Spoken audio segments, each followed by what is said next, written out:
Eh bien, bonsoir à tous ces amis, supporters, supportrices parisiens, parisiennes, supporters, supportrices d'autres clubs, amoureux, amoureuses du football. Bienvenue à vous. Les amis, écoutez, je suis très content de vous retrouver pour une vidéo pour donner mon avis sur Christophe Galtier, entraîneur du PSG. Est-ce que c'est une bonne chose selon moi? Parce que vous êtes nombreux à m'avoir demandé mon avis, puisque le nom de Christophe Galtier, surtout depuis hier, revient avec assistance comme favori pour succéder à Pochettino en cas d'échec de Zinedine Zidane. Déjà, premièrement, petite parenthèse, Zizou, moi j'y crois toujours. J'y crois toujours, c'est peut-être aussi pour ça que le Paris Saint-Germain, il n'y a toujours pas encore de changement. Moi, je pense que ça négocie encore avec Zidane et qu'on attend qu'il y ait une réponse claire, définitive, un accord ou pas avec Zidane définitif, pour annoncer les grands changements. Moi, je vois la chose comme ça, c'est mon avis, je ne change toujours pas de fusil d'épaule et je pense qu'il va venir. Je reste toujours optimiste. Alors, je sais, on va me dire, ah, mais t'es vraiment con de croire que Zidane va venir à Paris et tout. Shut up! C'était la même chose pour Mbappé. Quand je vous disais qu'il allait prolonger, tout le monde se foutait de ma gueule. Voilà. Quand j'étais optimiste sur sa prolongation. Donc, voilà. Maintenant, Galtier, c'est le nom qui ressort le plus. C'est le favori. Si Zidane ne vient pas, le PSG se tournerait vers Christophe Galtier. Mon avis. Alors, Christophe Galtier, les gars, c'est un entraîneur que j'aime beaucoup. Vraiment. Je le considère comme un des meilleurs entraîneurs français à l'heure actuelle. Je trouve que c'est un entraîneur qui a su aussi se réinventer, notamment lorsqu'il était à Saint-Étienne, quand il est venu à Lille, au niveau de son jeu, au niveau tactique, tout ça, il a su vraiment se réinventer, proposer autre chose. Il a fait des belles choses avec Saint-Étienne. Il a fait aussi avec Lille, il a été champion de France, d'accord. Il a bâti tout ça, il a été champion en travaillant en collaboration avec Campos, normalement futur directeur sportif du PSG ou on va dire directeur du football ou directeur du recrutement, ce que tu veux, on verra le poste qu'il aura, mais qui va s'occuper du recrutement au Paris Saint-Germain. Galtier, c'est un mec qui a de la poigne, qui a du caractère. Même avec Nice, bon, ça n'a pas été... Il n'a pas rempli ses objectifs, mais c'est sa première saison, beaucoup de joueurs sont arrivés. Avec Lille, il a été champion au bout de 4 ans, et c'est quelqu'un, il lui faut du temps pour construire. Il a quand même emmené Nice en finale de Coupe de France. Ça faisait très longtemps que Nice n'y avait pas été. Et puis, il a quand même, malgré que ça s'est essoufflé vers la fin, rappelez-vous les matchs justement face à nous. On a fait 3 matchs cette saison face à l'OGC Nice de Galtier. En championnat, au match aller, on fait 0-0 au Parc. On perd à Nice. Et on fait 0-0 aussi au Parc en Coupe de France. Et on sort au tir au but. Donc 3 matchs Galtier face au PSG avec Nice cette saison. Aucune défaite et on a marqué aucun but face à Nice cette saison. Sur 3 matchs, d'accord? C'est ouf, hein? Donc Galtier a donné une leçon de tactique à Pochettino. Et aussi Galtier, c'est au niveau du côté humain, au niveau de l'homme, c'est quelqu'un que j'apprécie beaucoup, Galtier. Parce que Galtier, vous savez, il est vraiment, lui, identifié Marseillais. C'est comme Zidane en fait. Quand tout le monde dit Zidane, il est Marseillais, etc. Galtier est un Marseillais, mais encore plus que Zidane, puisque Galtier, lui, il a carrément une histoire avec l'OM, chose que Zidane n'a pas. Galtier a été joueur de l'OM et a été entraîneur adjoint de l'Olympique de Marseille au début des années 2000. Donc il a un lien avec l'OM que Zidane n'a pas. Il est Marseillais comme Zidane. Hein.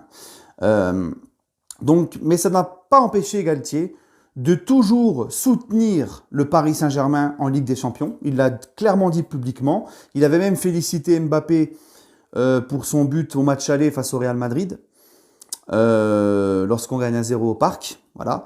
Il avait félicité publiquement en conférence de presse Kylian Mbappé, puisque Galtier, dans son rôle d'entraîneur, il supporte le football français. C'est pas comme nous et notre supporterisme. Tu vois, moi, par exemple, Marseille, c'est au-dessus de mes forces. Mon côté supporter, c'est au-dessus de mes forces. Jamais je pourrais supporter l'OM dans une Coupe d'Europe, même si c'est pour le bien du foot français ou quoi. C'est comme ça. Et les Marseillais, c'est pareil, d'accord? Ils pourront pas supporter le PSG en Coupe d'Europe. Mais Galtier, dans son rôle d'entraîneur, loin d'être comme nous dans le supporterisme, a toujours vu le bien du football français en premier et il a toujours dit du bien du PSG. Il n'a pas la haine, il dégueule pas sa haine. Et en plus de ça, Christophe Galtier, c'est quelqu'un qui parle français et qui connaît la Ligue 1. Maintenant, les amis, après avoir énuméré toutes ces qualités de Christophe Galtier, je pense sincèrement que pour le PSG, non. Non, ça n'a pas, il n'a pas les épaules pour moi pour le Paris Saint-Germain. Je ne vois pas Galtier parce que le PSG c'est un contexte qu'il faut prendre en compte. Hein. Le PSG, tu peux pas. Le PSG c'est pas Lille, c'est pas Nice, c'est pas Saint-Étienne. Sans manquer de respect à ces clubs-là, le PSG, là quand Galtier va venir, on va demander quoi à Galtier? On va lui dire ok, tu vas gagner la Ligue 1 avec le Paris Saint-Germain. Ok, tout le monde l'a fait hein, sous QSI. Si tu ramènes Galtier, c'est pourquoi? Pour gagner la Ligue des Champions. C'est le principal objectif du club. Mais Galtier n'a pas d'expérience. Galtier a joué une seule fois la Ligue des Champions dans sa carrière, c'est avec Lille. Il a fini dernier de poule, 0 victoire. D'accord. Avec Saint-Etienne en Coupe d'Europe, en Coupe UEFA, il passait pas les poules. Avec Lille, 16e de finale de Ligue Europa, il est sorti contre l'Ajax. Voilà ce que Galtier, en Europe, c'est rien du tout. C'est ça le problème, les amis. C'est que sur la scène européenne, Galtier, c'est rien du tout. Et je pense qu'il faut qu'on arrête avec ces entraîneurs-là de second couteau au PSG. Parce que le contexte PSG, la pression qu'il y a pour gagner la Ligue des Champions, l'ambition de gagner la Ligue des Champions, ce grand vestiaire, cette pression qu'il y a au quotidien, il faut arrêter.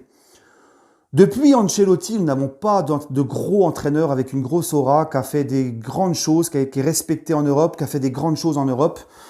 On a eu Laurent Blanc, et on sait que Laurent Blanc, malgré qu'on jouait bien, il y a eu ses limites, on passait pas à l'écart. Laurent Blanc, c'est comme Galtier, champion de France avec Bordeaux. Laurent Blanc, lui, avait été en quart de finale de Ligue des Champions avec Bordeaux avant de venir à Paris.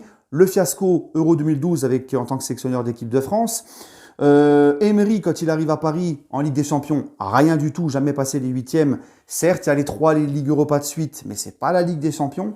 Tuchel, quand il arrive à Paris, une Coupe d'Allemagne, quart de finaliste de Ligue des Champions, rien.